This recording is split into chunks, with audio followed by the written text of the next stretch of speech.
Ivy and Bean, Book 1, Chapter 9, The Spell. Nancy stopped dragging Bean across the porch and looked at Ivy. "Who are you?" she asked.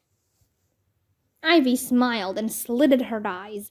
With her white face and red blood drops, she looked very witchy. "It matters not. Free my friend," she hissed. "Wow," thought Bean, "she's really going for it." Nancy dropped Bean's arm and lifted one eyebrow, which was something she had just learned how to do and did all the time. "What's that supposed to be?" she asked in a snippy, grown-up way, looking at Ivy's wand. Ivy shook the wand in Nancy's face. "This is your doom," she said in a deep voice. "It's a wand," said Bean, looking back and forth between Ivy and Nancy. She was beginning to worry. Maybe Ivy was going for it too much. With older sisters, you had to be able to say that you never meant what you said, that you were kidding the whole time. Ivy didn't seem to know that. Nancy snorted. "It's a stick," she said. She looked at Ivy's robe and giggled. "Nice bathrobe, too. You guys are complete and total dweebs." Uh-oh. Bean looked at Ivy. Her cheeks were red under the white paint, and her eyes glittered. She looked like she might cry. Suddenly, Bean was furious. Before, she had been really mad. But now Nancy was making fun of Ivy, and that made Bean furious. Without even stopping to think about it, Bean reached down into the bucket she was still carrying. She got a big handful of pink worms. For a second, they squiggled in her hand, and then she threw them at Nancy's face. Some of them fell onto Nancy's shirt. Some of them got stuck in her hair, but one landed on her eyebrow and wiggled there, trying to find some dirt. Nancy was so surprised she froze. She just stood with her mouth hanging open, staring at Bean. Calmly, Bean reached into the bucket again and got another handful of worms. She aimed better this time. She got one in Nancy's mouth. Phoo! The pink worm went flying as Nancy spit it out. There was a tiny moment of quiet. And then she opened her mouth wide and let out a giant scream. Bean and Ivy looked at each other and smiled. "Whatever happens next," their eyes said, "that was worth it." And then they began to run. Nancy tore after them, still screaming. Bean zigzagged across the lawn because she knew it was harder to catch someone who was zigzagging. Ivy zigzagged too, right behind Bean. "Worms! Worms!" Nancy was screaming. She had lost her mind. "Ah!" Bean could hear her mother calling. "What on earth? Girls! Girls!"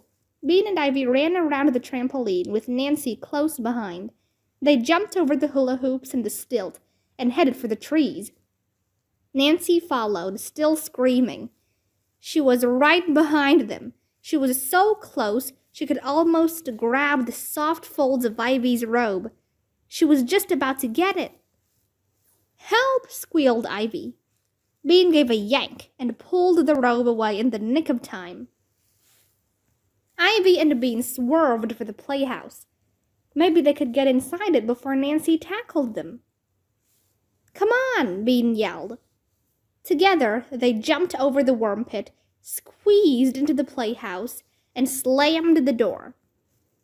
"Whew!" they said together. Then it happened. Nancy was still chasing them. She was running toward the playhouse and toward the worm pit. The big, muddy worm pit.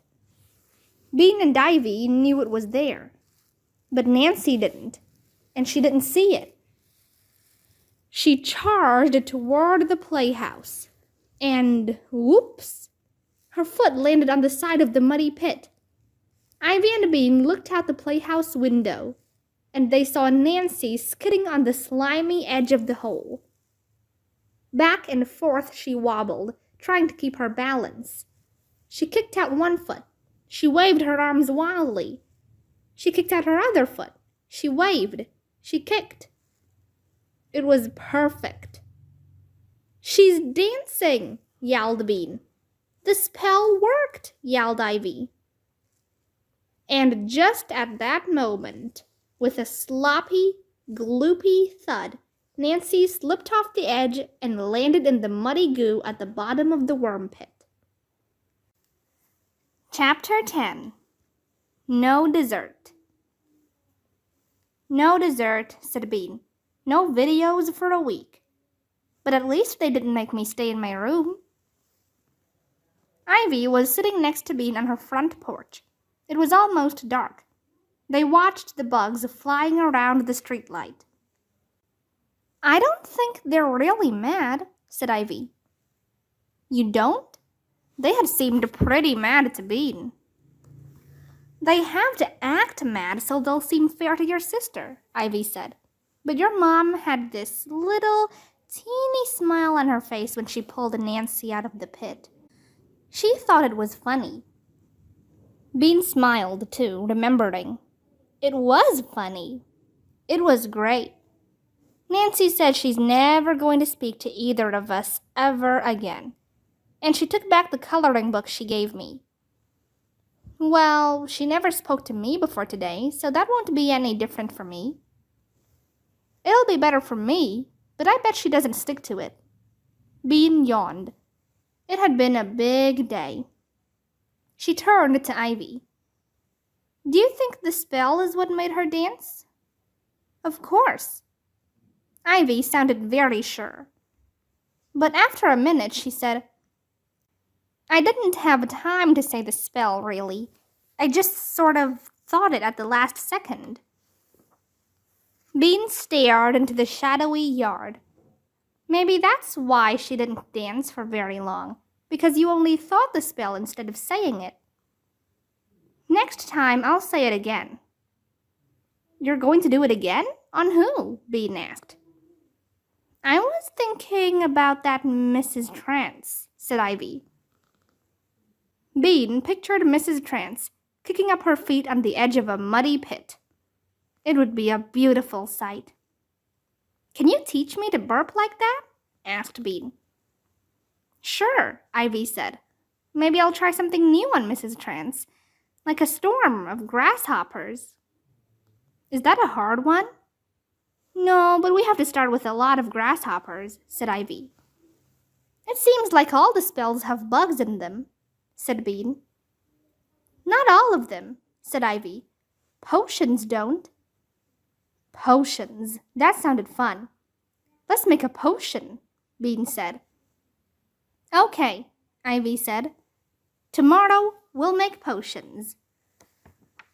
"I know what," said Bean. "Tomorrow let's fix up a lab in your room. Then we can make potions." She pictured a lab with shelves full of little bottles. She and Ivy would wear goggles. Ivy sat up straighter. "Yeah, that'll be good. We'll dump the dressing room and get some shelves. Shelves with little bottles, and maybe a counter." "Bean?" Bean's mother came out onto the front porch. "There you are. It's almost bath time. Ivy, do you want me to walk you home?" "Okay," said Ivy. But Bean's mom sat down beside Bean and looked at the nighttime sky. "You girls have certainly had a big day, haven't you?" Bean leaned against her mother's arm. "Tomorrow we're going to make a lab in Ivy's room." "You are you?" said Bean's mom. "What for?" "Potions," said Ivy. "What kind of potions?" asked Bean's mom. "Secret potions," said Ivy. There was a silence. Then Bean's mom said, "No matches, no poison, no explosions, no deadly fumes, no bugging Nancy. Is that clear?" Ivy and Bean looked at each other and rolled their eyes. Weren't you the one who was always telling me to play with her? Said Bean. Wasn't this all your idea in the first place?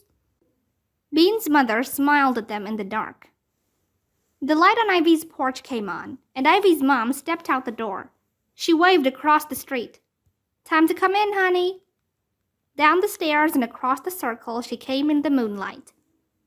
Ivy stood up. So did Bean. See you tomorrow. See you tomorrow. And the day after that, Bean added in her mind. Ivy, holding her mother's hand in the middle of the street, turned around to look at Bean. And the day after that, she said.